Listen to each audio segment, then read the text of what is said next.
You're listening to the Spend 10K a Day podcast, brought to you by the performance marketing experts at Mute6. This is your source for cutting-edge insight into the world of online advertising from the team with more Facebook case studies than any other agency on the planet. Here are your hosts, Steve Wise and Stuart Anderson. Hello, everyone. Welcome back to another awesome Spend 10K a Day podcast. Hope everyone is staying warm if you're on the East Coast, and I hope if you're on the West Coast, you're feeling amazing because the weather outside is beautiful today. Again, sorry to if anyone's not on the West Coast, but it's beautiful every single day in LA. Coming from an East Coaster. Today we have an awesome podcast. We have Caroline Klatt from Headliner Labs.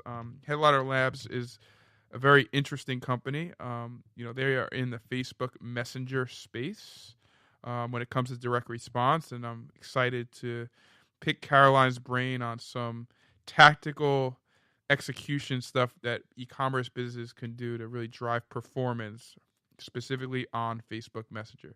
Caroline, thanks for coming on. Tell us a little more about yourself and Headliner Labs.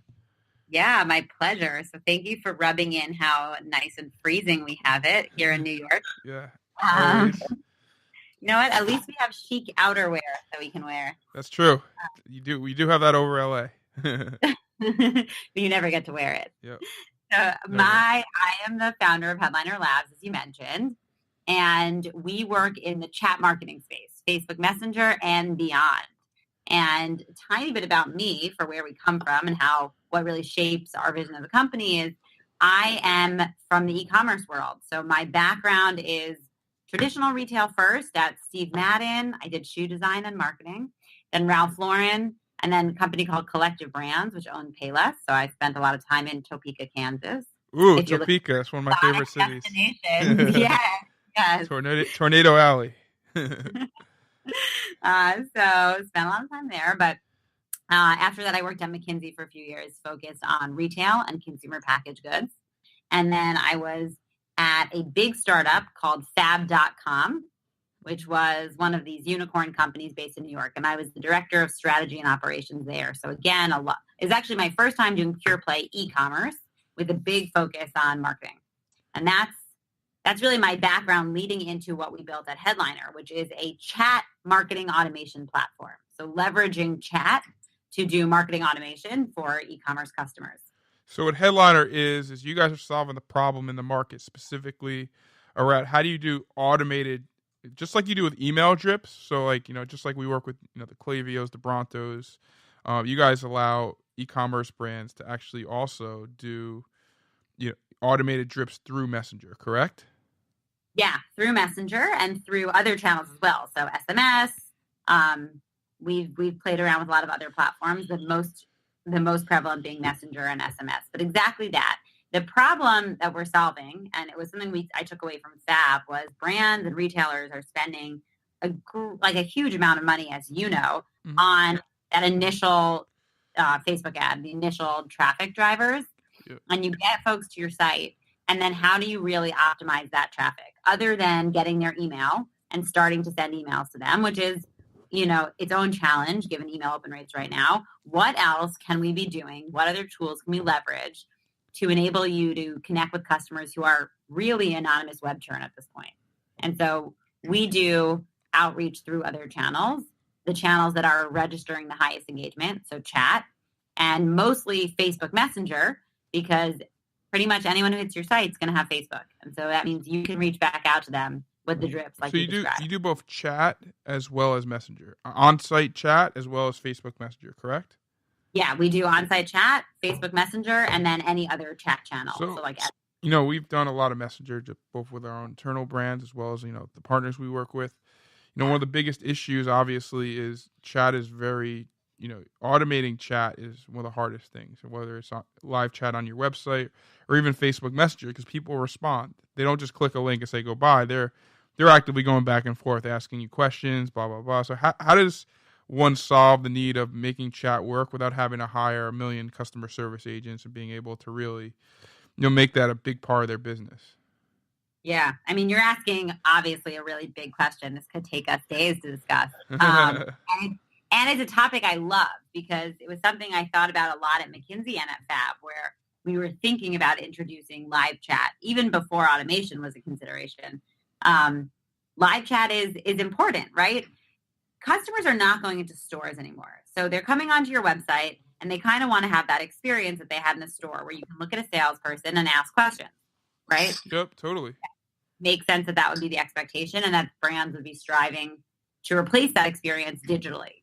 But to your point, shoppers, if I'm online at 4 a.m. and I'm shopping at the equivalent of a boutique, right? So a small brand, they don't have round-the-clock customer support. It is challenging when you don't have live agents. There's a question of bringing in automation. So we've experimented with automation, with natural language processing, and with live agents. And to make this long story short, what we see for the most part, yeah.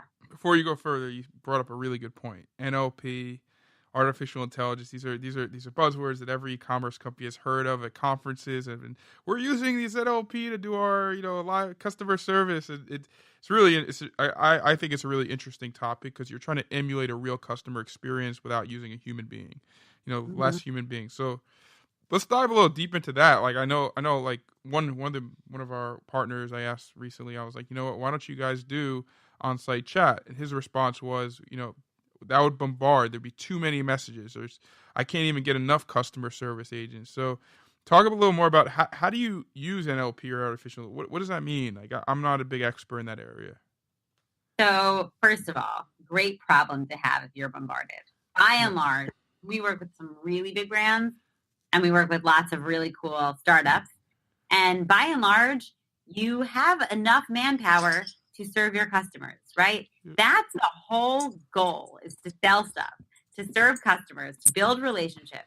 And dedicating manpower to doing that is actually really important and really valuable in the long run. If you're a really awesome, fast-growing startup and you have interested customers who you could convert to multiple times purchasers, like repeat purchasers, it's worth it to invest in having the right agent spend 5 minutes live chat with that customer. The returns are they're demonstrated that you will have a return in the form of this customer making one purchase and over and over and over again. So that's my initial knee-jerk reaction to that comment. But that's true.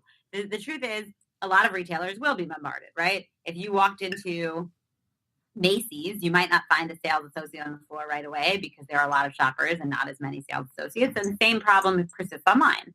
And so enter natural language processing and AI, two buzzwords that we all like to hear a lot. What they actually mean for anyone who's listening who's not super familiar with them is two different things. Natural language processing is a computer's ability to process language, right? It's a computer can have a conversation with me. It can understand what I'm saying now and respond to it. How do you know I'm not a computer? I could be a computer. No, you could be. You could be. I was wondering this whole time. And AI is really just machine learning, right? It's really, there's artificial intelligence that sorts your inbox, right? You can use artificial intelligence anywhere, and that really doesn't necessarily have anything to do with robot conversations. So I don't want to confuse those two terms, but natural language processing is interesting because when a retailer says, I want to get NLP to answer customer questions, you're really relying on natural language processing being pretty advanced, which I don't think it is. I don't think anybody's demonstrated that it's actually advanced enough to solve real human inquiries.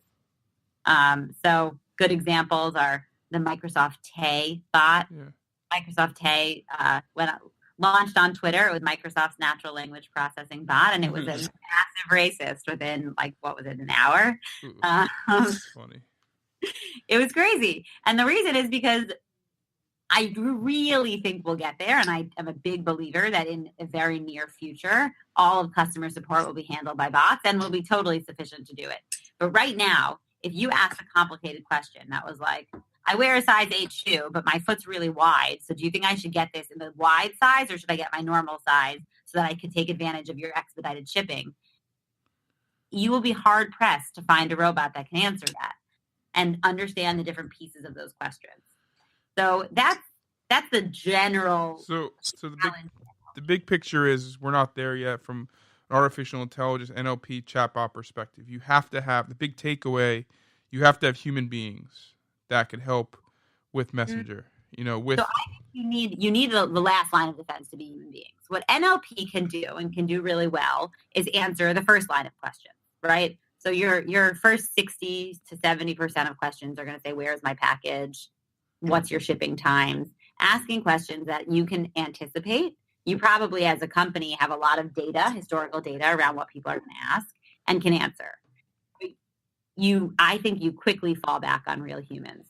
So getting back to the main topic of execution, like this is all great. Like I'm sure there's a lot of listeners who are listening to this podcast saying, you know what, I love to take advantage of Messenger. I think I haven't touched Facebook Messenger as a retention or as an acquisition, play. How do you, whether it's leveraging Headliner Labs or another tool, how does someone start actually integrating and executing on Headliner Labs or any chat messenger? Obviously, what we do is we get the pre-check box, in Facebook now. You have to check the box, but people, you can have people opt onto your messenger flows from Facebook, and most chat bots, whether it's Headliner or any of the others, they'll all actually be able to integrate with whatever e-commerce store you're using, whether it's Shopify or whether it's Magento. I'm sure you'd agree that you guys integrate with pretty much everything. Well, how the biggest question that I get when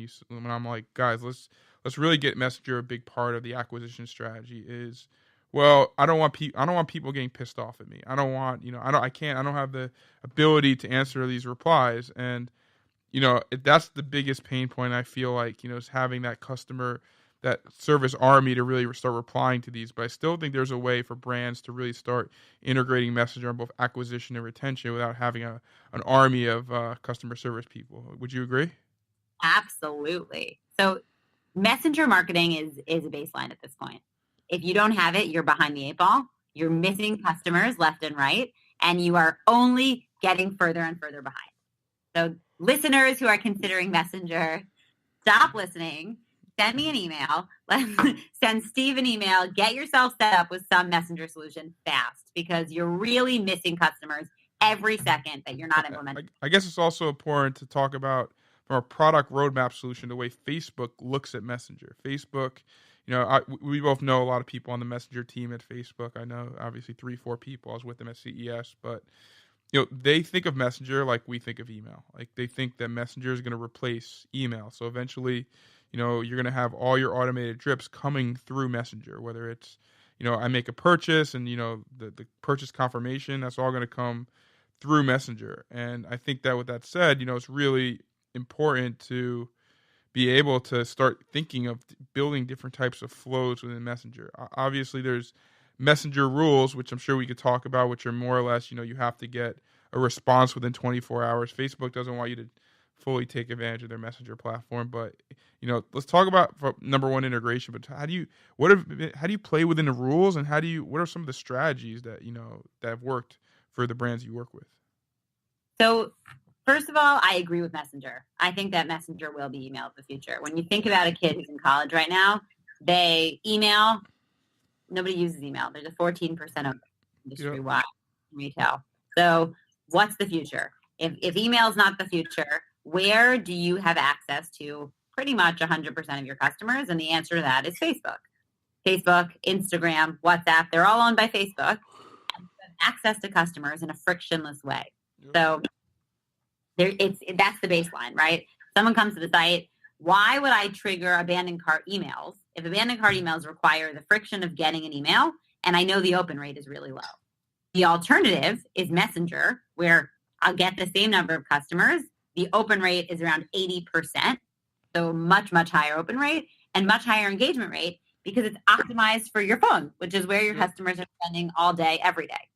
So that's my thinking. That's why I believe so much in Messenger. And I believe in this coming from an e-commerce background where people really aren't opening email anymore. The strategies there's a couple of strategies that are universal. The universal strategies are universal to Messenger and they're universal to email, right? You want to touch a customer who's likely to convert. So if a customer comes on, takes an action, like they put something in their cart, they're obviously considering that pretty strongly. So you want to touch those people, right? abandoned cart messages, welcome messages. These are really standard messages that today you should turn on and start doing. Then you start to get interesting. And the interesting things you could do inside Messenger come with intelligently mixing the artificial intelligence with Messenger and understanding the brand and the brand goals. So I'll give you 2 examples. One is we work with an amazing brand called Way Hair Care. It's Jen Atkins' hairline. She's a Kardashian hairstylist. And so Way has this really interesting hair quiz where when you buy beauty products, and Steve, I'm looking at your luscious hair. So beautiful. I just whenever I just put the windows down and my hair blow in the breeze every day. It's great. For anybody who can't see Steve, I don't think anyone can. Thank God. He just bald on top. But Way has, like all beauty products, there is a challenge when customers can't be in the store. So they don't have a salesperson saying like, I see your hair, it's fine, it's blonde, it's thin, whatever. For those of you who don't know, Caroline has beautiful blonde hair, so you can't see her either, but that's the reason why she's talking about that. That is how I came up with blonde. The beautiful part, I wish. But it's beautiful because I took the Way hair quiz, right? Yep. So who is the virtual stylist? Way developed this quiz where you answer 7 questions about your hair type, and it diagnoses you really, really, really specifically. I am not allowed to give you the exact mechanics behind it, but I'll tell you that there are many thousands of combinations of products that they put together for different customers based on your answers to their hair quiz. And so what we do with Messenger is 2 things. One is retarget customers. I came to the site, I added the volumizing shampoo, and then I leave. I should get a retargeting message, right? I'm obviously thinking about it. But if I come to the site and I don't do anything, Way can reach out and say, hey, Caroline, we saw you visited our site. Do you want to chat with our virtual hairstylist, right? Do you want to actually figure out what the right products for you are? And then in Messenger, on my phone, as if I'm texting with a friend, I could engage in this back and forth and get product recommendations, all coming off of the fact that I essentially walked into the store, right? I went on site and I walked out. I left without converting. And so we have enabled Way to have the virtual equivalent of a really powerful salesperson. That's really cool. And it's all based on the questions that you ask. So literally, you're going to bounce off the shopping cart. Then it's going to say, hey, would you like to speak to a virtual assistant to really understand which specific hair products you should have? That's a really interesting way of re-engaging. And how hard is that to build and integrate? Is that a really hard thing to do? And how do you measure it to see if it's profitable or not profitable? How do you make sure it's not inhibiting the customer experience? Yeah, great question. So the complexity of building it is really depends on the team we're working with. From our end, so Headliner is a tech platform, so we provide the technology piece. The tech is all built and ready. Plug and play, turnkey solution. If you had a quiz ready, then you can get up and running today. Putting together the right questions and coming up with product recommendations it's pretty brand specific. So, you want to have the right questions to get you the right products. And we continuously optimize results also. So seeing how results are performing, seeing what people are converting on. We do all that's where AI comes in. Yep. Come full circle. Here we go. AI again. It's not real intelligence. AI. Not real intelligence, but artificial intelligence. Artificial intelligence. So AI, we can track what people are clicking, what people are converting on, if people are actually responding to these results, and if we should continue to serve up these quizzes. But the integration is really, really easy. Technically, it's very easy because we do all the tech heavy. Cool. That's a really cool way of leveraging Messenger. I'm sure they're getting a lot of conversions. They're really building re-engagement off prior purchase intent. So talk about the second way that people are leveraging Messenger. So that's incredible. And it actually moves into to another way that we're doing it, which is post-purchase recommendations. So with the example of Way, if you came on, you bought your hair regimen. So I bought 7 products in the volume category. Way can trigger notifications when it's time to repurchase each of those, right? So they know that their shampoo lasts 60 days. 60 days later, I might want a one-click link to check out on those products. And we're seeing an incredible surge in repeat purchases, which is always a challenge online where customers are pretty much just shopping for a deal. If I get the trigger at the right time and it's a one-click mobile optimized link to check out, it's essentially becoming what Amazon has with, swipe to pay, the one-click pay. Yep. I get this message. It's exactly when I needed it. Oh, hey, Caroline, time for you to get your new shampoo. And I'm like, oh, as it turns out, it is time for me to get my new shampoo. That's exactly right. Swipe, and it's going to be sent my way. That's really powerful, and we're seeing incredible results. Question: I thought like when you opt into Messenger, you only have 24 hours to engage. Like, with your system, how do you give someone 60 days and keep messaging them once every 60 days? I thought that was against the terms of policy of Facebook. On Facebook Messenger. Yeah, it could be wrong. I'm just curious because that's how I thought it was always set up. So there are limitations in terms of Messenger. They have what's called like the 24+1 rule, where you can message customers within 24 hours, and then you get one additional after that 24 hours. There are set rules around how you can do other messages. If you talk to the Facebook team or you read all about them, there are different parameters, I guess we could call them, that enable you to send these additional messages when they're truly value add to the customer. So it's a little bit of a bureaucratic red line of when we can message them and when we can't. We've actually tried to really play around with that in our messenger flows. Is we actually try and get a response. Like we'll try and say, emoji, how's your day? Here, take 15% off. Like if you agree or something, and we'll get them to respond, and then that actually triggers another 24 hours. So it's like a little bit of a game. The more you get them to respond to you and make it actually a real messenger experience, the more Facebook gives you. But obviously, the real issue is if you don't have a customer service team, you're sending all these targeted messages without actually having anyone to really respond after 2 or 3 messages, because everyone, they're human beings and they respond like human beings, and there's got to be a human being to respond. So I think that like every company, and the reason the Messenger is complex, I'm sure you'd agree with this, Caroline, is because there's not a one-size-fits-all integration with your business. Your core business is going to be different. Obviously, Way Hair is going to be different than, say, another brand. Say if you're selling T-shirts. Like, the integration is always going to be different. I think there's a lot of correct me if I'm wrong, but there's a lot of strategy that goes into, Messenger, unlike email marketing where you could build flows that are kind of generic in a lot of ways, correct? I think there's overlap. So I think that that's correct and incorrect. There's definitely those initial flows. Whoa, correct and incorrect? I agree and disagree. I maybe disagree, but I'm trying to be nice. I love it when I get people to say correct and incorrect at the same time. You're right and wrong. You're right or wrong type of guy, Steve. You ever watch Ali G? Yeah. That's like always a thing that one of his characters does, Bruno. Yeah. Where you get fashion people to say like 2 completely contradictory statements at once. I think that's right, but I'm wrong at the same time. I think you're tall and short at the same time. And you're right. So you're wrong and right. Okay. So tell me how I'm wrong and right, because this is interesting. So you're wrong in that I think you can automate a lot of this stuff. We have a plug and play platform with certain campaigns preset that work for everybody. And so if you're a t-shirt company or you're Way Hair Care or you're a sneaker company or you're selling tickets to a show, you want to be doing these campaigns regardless.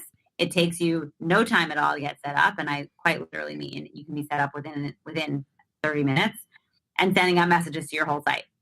Where you become correct or where you can get personal is with the example I gave of the Way Hair Care quiz, right? So if you want to take it to the next level and make this a real virtual assistant, which I believe in very strongly, and we see the results in direct sales, that's where you need to train somebody, quote unquote, right? If you were hiring a sales associate for your store, they'd have to get to know your inventory. They'd have to know where things are. They'd have to be able to answer customers.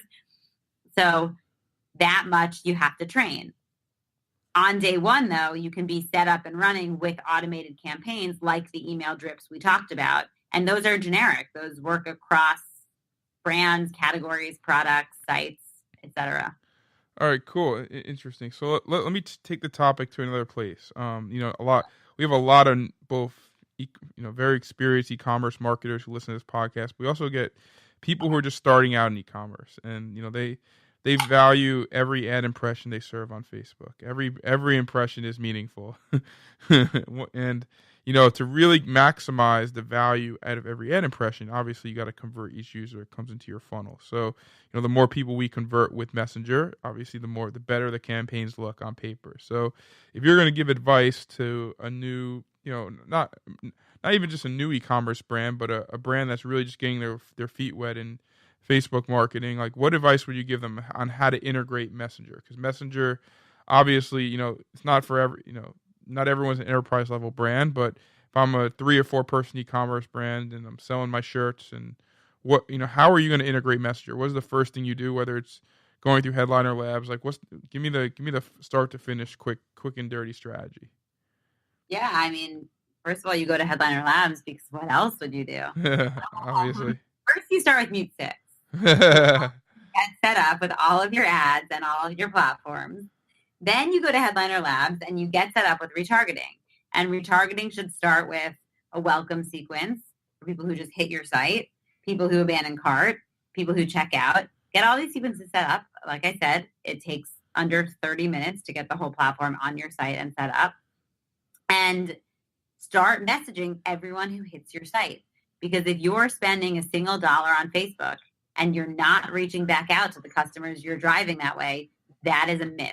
You are losing these customers. That's great. So set up, number one, sign up Headliner Labs, set up your welcome series, cart abandonment series, all the different series. And then from there, just get some data back and then start really evaluating, which specific messages are driving revenue. And I guess the thing I always have a question about from an analytics perspective is how do I analyze, Messenger ad revenue or measure Messenger ad revenue versus, Facebook ad revenue. I want to really understand which specific sequence is driving the bottom line, or how do I continuously build a process to edit my sequences similar to email? How do I know which obviously open rates are different on Messenger, but how do I know which messages people are engaging to and really evaluate it and try and continuously improve? Yeah, good question. So, I mean, I can speak to what we do, which is we provide you a dashboard where you see each message in every campaign broken down. So really, really granular messaging. And you see the open rates, the conversion rates, exactly the stats you need to evaluate what and how everything is performing. And then the revenue information that we pull is provided by Facebook. So through Facebook, we can track everybody who gets a message, reads the message, and whether or not they go on to make a purchase. So much like Facebook, there is obviously some challenge around this data, right? Because I might say, I serve them an ad on Facebook, I serve them an ad on Google, I serve them an ad through Messenger, and then all of this happened on Monday, and on Tuesday they made a purchase, and where did that come from, right? Yep. So that's a challenge that marketers deal with more than I deal with, but I hear that a lot from our customers, which is how do we trust this data? We generally and notoriously are skeptical about Facebook data. And I can't solve that problem for you. Oh, no. The one thing Caroline can't solve. Everything else. Everything else I can solve for you. Yep. I can tell you the data that we see. I can assure you that any data we're taking credit for, the purchaser had seen a message from you. I can't guarantee they didn't see other things as well, but I can guarantee they did see a message. Is there any last click? I haven't dug deep into Messenger analytics, but is there a true last click that could be measured from a Messenger ad? Can I click and actually make a purchase and really see real attribution on a last click from Messenger? Yeah, you can see last click, but it's unfair to disregard everybody else. Spoken like a true Facebook marketer. It's the wide funnel. It's just the bigger picture. It's the lift and the. Think about it. You might get a message on your phone, but then you want to go to your computer because your Chrome autofills your credit card info. Or totally. I mean, I talk about it all the time. It's the great snowball effect of Facebook marketing. It's that it's the full funnel. Well, they saw the ad on Facebook, and that just disrupted their day. They needed to make that purchase, right away. And then they went on Google. You're walking down the street, and you get a push notification, and that's it. Game over. You're gonna head back to your desk and make that purchase. Yeah, it's really interesting. All right, cool. Just to wrap things up, Caroline, before we head back into the cold, and I head back into paradise. All right, we get it. What would you say besides rephrasing New York is the greatest city in the world? I'm from the New York City area, so I just want to put that out there. What would you say? What do you want to share with the audience? Wrapping things up. Any follow-up thoughts? Anything that that we didn't discuss that you want to go over? Take the platform away. Oh, wow. I mean, I'm excited about all the stuff that's happening on Messenger. I think that I think that we're in a really interesting time in e-commerce where we're seeing some, first of all, really awesome brands emerge really fast. For like many years, people have been talking about e-commerce, big brands are going out of business, blah, blah, blah. And I actually think that's true now. Well, Toys R Us just closed. I mean, for those of you that have been watching the news, it's no more, the brand that we all grew up with as kids, it's cool to be a Toys R Us kid. No longer cool to be a Toys R Us kid. It's sad. It really is sad. I come from the world of traditional retail. I mean, I don't know who's listening to this, but at least when I was in school and taking marketing classes, it was still a time where luxury brands were opposed to the internet, right? Yep. And that wasn't that long ago. And really, really rapidly, we've seen this change where if you're not digital, you're dead. And if you're not thinking of the next step and understanding customers and relating to each individual customer in their own way, you're losing, right? It's not the power of the brand anymore where customers are going to bow down to a brand and expect, follow along and go out of their way to get to brands. I think we're seeing a really monumental shift where I, as a customer, have become so selfish that I expect brands to speak to me one-on-one personally at the time that I need it. And so it's exciting to see Messenger open up the floodgates where we can now take advantage of that because we have to meet customer expectations. We have to meet customer demands. Messenger is the best channel I've seen for doing that. And I'm really excited to continue working with the platform because I think we're just skimming the iceberg now. Yeah, I'm super excited too. I don't think this will be the first time you're on the podcast, Carol. I think you shared so much great intel with the audience, and I'm very appreciative of that. And I want to stay in touch. You're one of the few people that I met, that really gets it. I feel like from both bigger picture e-commerce, it's not just about Messenger, it's not just about ads, it's about providing the best customer experiences. We're carving new customer experiences for consumers right now. We're kind of like the first people in the door of just building new customer experiences, ground floor. So I really appreciate your time and sharing everything, all your great knowledge. Well, the empty flattery is always appreciated, but I'm always happy to talk about this stuff, as you know.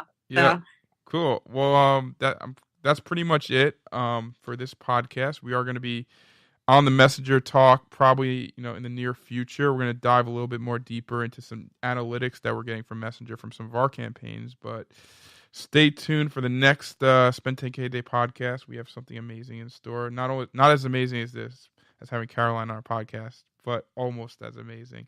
Thanks everyone for your time today, and over and out.